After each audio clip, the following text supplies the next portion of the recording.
አውቶሜሽን ቻናል ሲጀምሩ በተለይ መጀመሪያ አካባቢ ዜሮ ቪው ይመጣላችኋልና ይህንን ዜሮ ቪው እንዴት ፊክስ እንደምታደርጉ በዚህ ቪዲዮ አሳያችኋለሁ። እንዴት ነው ዜሮ ቪው የሚሆነው የሚለውንም እያንዳንዱን በዚህ ደረጃ በደረጃ ስቴፕ ባይ ስቴፕ አሳያችኋለሁ። ታዲያ ለዚህ ዩቲዩብ ቻናል አዲስ የሆናችሁ ላይክ፣ ሼር፣ ሰብስክራይብ ማድረጋችሁን እንዳትረሱ። ቀጥታ ወደ ቪዲዮ።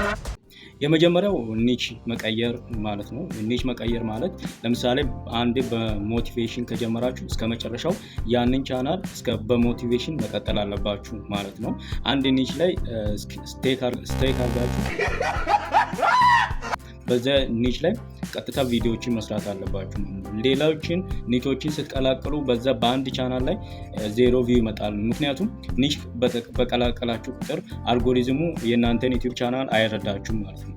ስለዚህ ዩቲዩብ ቻናላችሁን የዩቲዩብ አልጎሪዝሙ በደንብ እንዲረዳችሁ በደንብ በአንድ ኒች ላይ መስራት አለባችሁ ማለት ነው። እንደገና ስለ ኒች ሌላ ጊዜ እናወራለን፣ ግን ትንሽ እንቱን ለመስጠት ኒቻችሁ ለምሳሌ ኳስ ከሆነ ከኳስ ሰብ ኒች የሚባል ነገር አለ።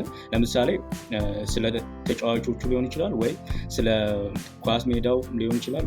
ብቻ ሰብ ኒች ላይም በደንብ ትኩረት ማድረግ አለባችሁ ማለት ነው። ስለ ኒች ሌላ ጊዜ እናወራለን። ሁለተኛው ነገር ደግሞ በስልካችሁ ቬሪፋይ አለማድረግ ነው። ያንን ዩቲዩብ ቻናላችሁን በስልካችሁም ቬሪፋይ ማድረግ አለባችሁ ማለት ነው።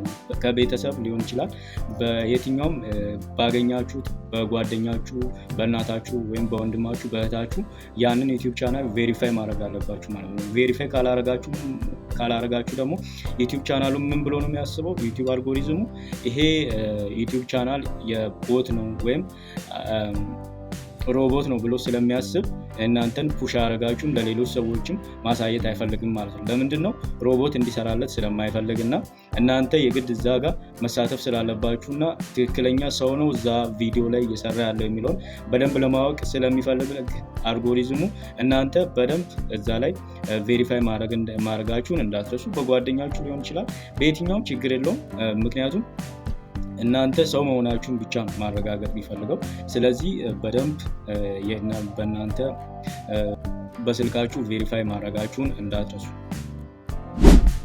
ሶስተኛውና የመጨረሻው ዛሬ ልነግራችሁ ያሰብኩት በዛ ዩቲዩብ ቻናል ላይ ተሳትፎ አለማድረግ ነው። የተለያዩ ቪዲዮዎችን አለማየት፣ ላይክ አለማድረግ፣ ሼር አለማድረግ። ለምሳሌ ይህንን ዩቲዩብ ቻናል ላይክ፣ ሼር፣ ሰብስክራይብ ካለጋችሁ ደግሞ ሰው